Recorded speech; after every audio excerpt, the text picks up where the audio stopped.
Good morning. We just wanted to give an update on the obvious problems that we've been having on Columbia Parkway and what we intend to do about it. And let me say up front that we don't know exactly the total scope or cost, but we have a ballpark estimate. Let me start by saying we're not going to put a Band-Aid on, and we're not going to kick the can down the road. There are clearly major geological landslides that have happened over the last several months that are clearly indicative of a bigger problem than a temporary fix. So I'm a bad news first kind of guy.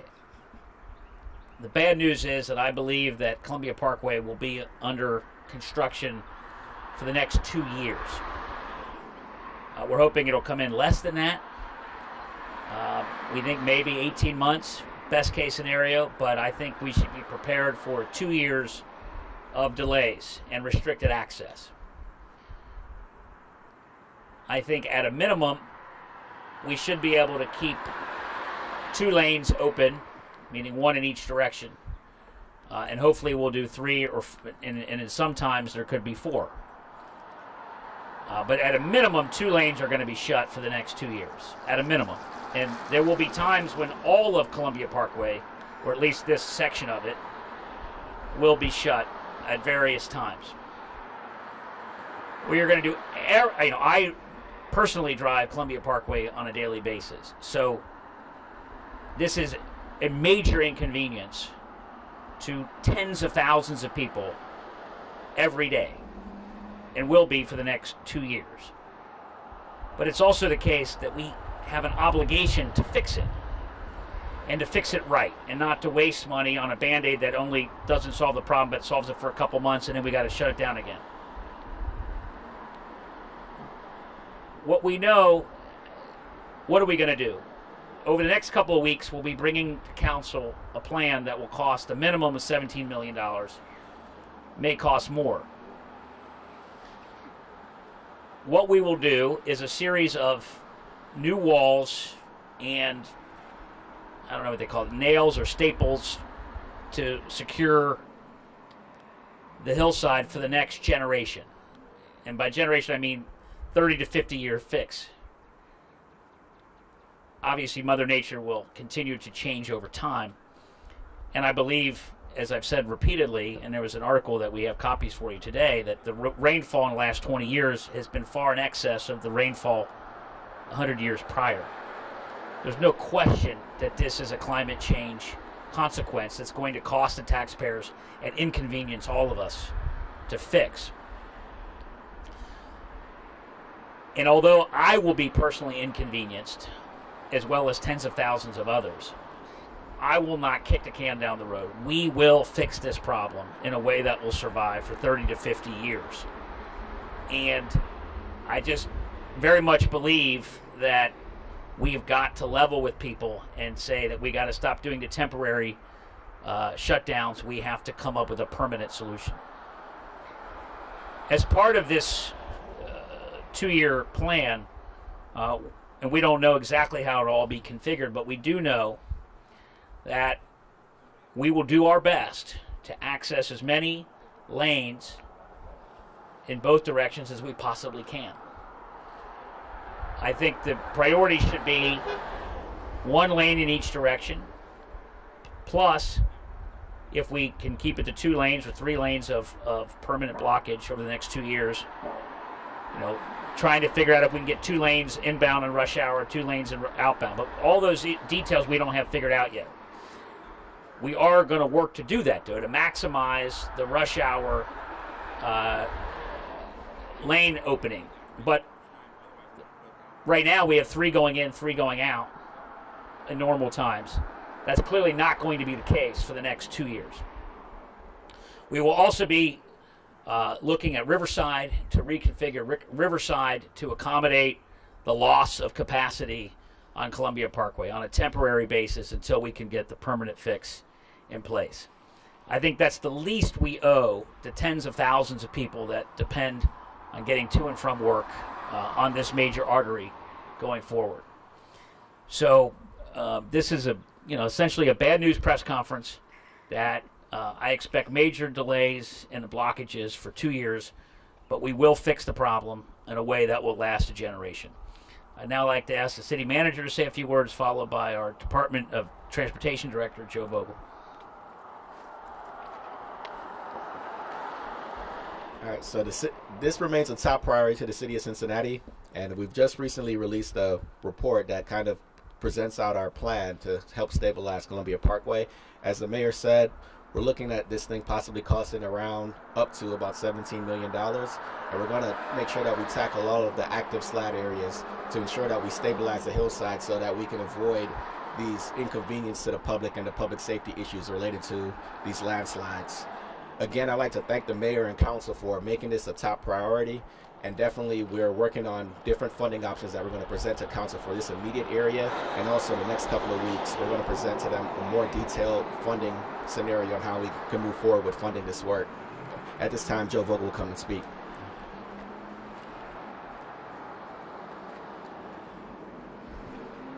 Good morning, everybody. Landslides have been a challenge for the city of Cincinnati for decades. That hasn't changed. The last 4 seasons, early in the year, we've had excessive rainfall that have led to a remarkable number of landslides just since the first of the year. January 23rd, Kemper at Columbia Parkway closed due to a landslide. January 27th, 1,000 foot east of Kemper, closed due to a landslide. February 11th, Martin Drive and Hill Street above Columbia Parkway closed. February 12th, Columbia Parkway again closed. The 25th, we had a significant landslide on Columbia Parkway east of Beachmont.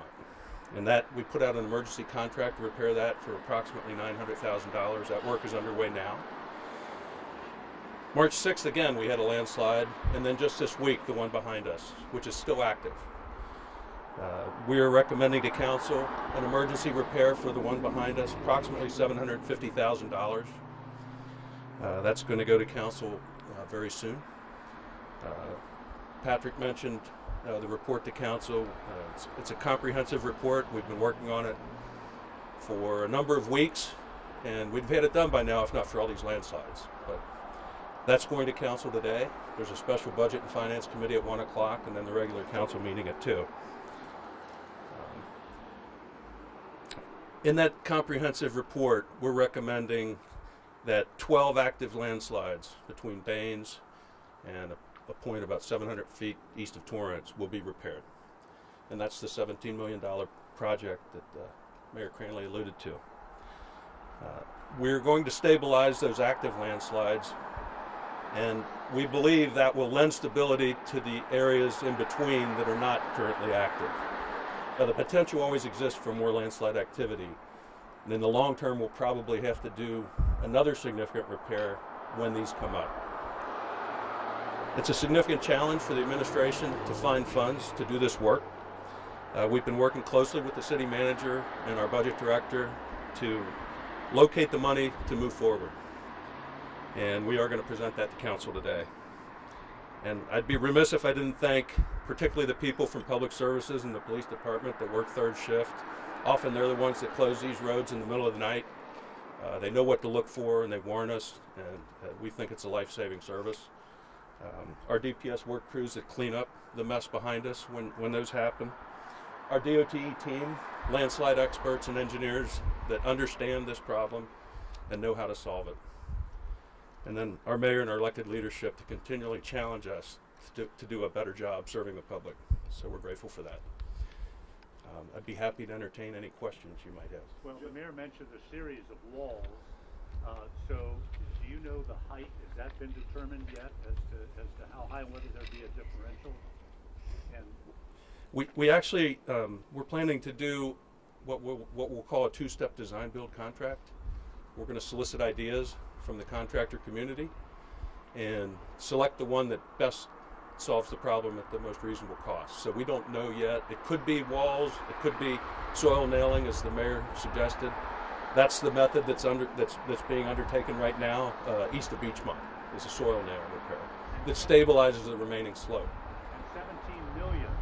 Will any of that money be come No, not at this time. We are seeking emergency funds. We've applied through FEMA. We turned in that application on Friday, and we're hopeful that we'll be successful, but we don't know yet. This is a state route, and we would certainly welcome state funds, and we certainly are going to ask our state delegation to help us, because obviously this is a vital artery for the state of Ohio as well as for the city of Cincinnati. We're not going to wait on those funds, but we can reimburse those funds, and we will be applying for every and any grant we can apply for in order to save the local tax dollars that we can. We don't know yet. We intend to present council with something in the next 2 weeks, maybe sooner, but certainly within 2 weeks. Mayor, how will Riverside be reconstructed? We don't know that yet either. I mean, our goal, the best case scenario would be 4 lanes open on Columbia Parkway, but we may not have that luxury. We may have to, it may be down to 3 lanes or 2 lanes. And so, depending on where we end up with that, will determine what we need to do on Riverside Drive.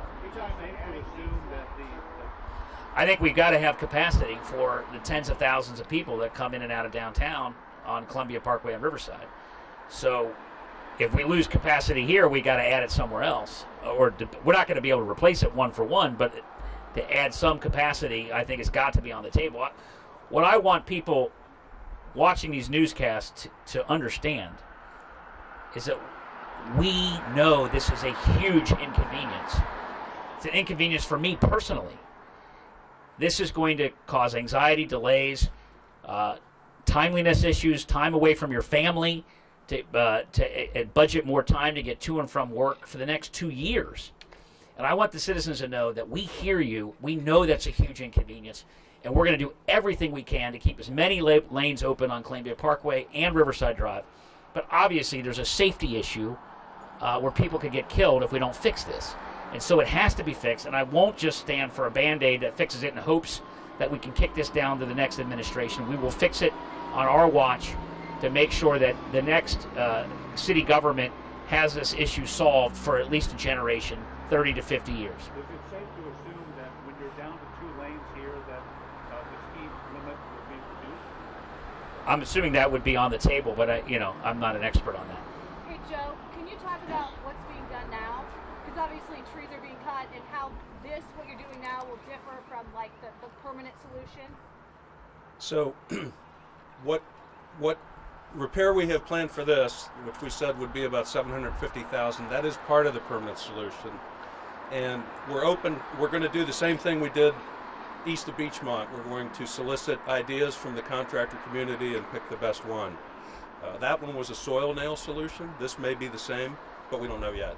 But you've cut down trees, right? We have. We've cleared the trees so they don't come onto the parkway. This is still active, and some of it is still coming over, dripping over as we speak. We want to. There's a caveat. It's going to rain this weekend. We're a little concerned that more might come over this weekend. So we want to get these lanes open soon, but we don't want to jeopardize public safety. So do you have a time frame for this fix? Pardon me? Do you have a time frame for this particular, what we're looking at here? Our rough idea is that we might have a contract within a number of weeks, and the repair on Beachmont is a 6-week to 2-month repair. And the city will not be waiting for the contract to actually come in place to start the work. So under an emergency procurement, we will actually start working once we select the firm, and we hope to select the firm probably toward the ends of next week. While we negotiate a contract, the firm will be working on site. So we anticipate being able to take care of this area in about 4 to 5 weeks. But we're still working on any kind of traffic patterns to ensure that we allow the maximum amount of inbound traffic and outbound traffic on Columbia Parkway. Again, the city's moving forward as expeditiously as possible, right? So with that, we could possibly say that we're going to present our report to council and then also our funding solutions. Probably at the end of today, we're going to release an RFI to the contracting community for the contractors to come out and give us their solutions, and we hope to be able to start work within the next 4 to 5 weeks on the whole permanent solution as well. And I do want to add that we expect that within a couple of days, there'll be at least 1 lane in both directions open. And that may be the state of affairs for a long time, but we do expect that.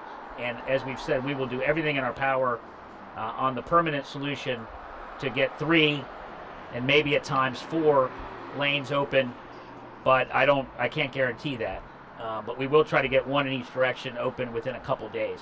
I know you said you don't know yet about reconfiguring the riverside, but so there are bike lanes there. Are we looking at creating some sort of additional car lane on each side? Is that Well, even I mean, clearly the tens of thousands of people that need to get to work have got to be the priority.